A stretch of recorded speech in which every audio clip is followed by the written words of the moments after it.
You ask Tiger to solve. This deals with linear equations with one unknown. The final result is x equals 3. Let's solve it step by step. Simplify the expression. Expand the parentheses. Multiply the coefficients.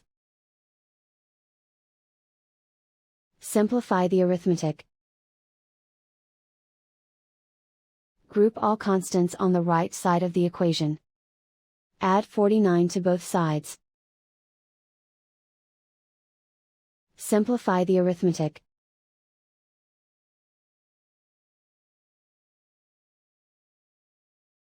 Isolate the x.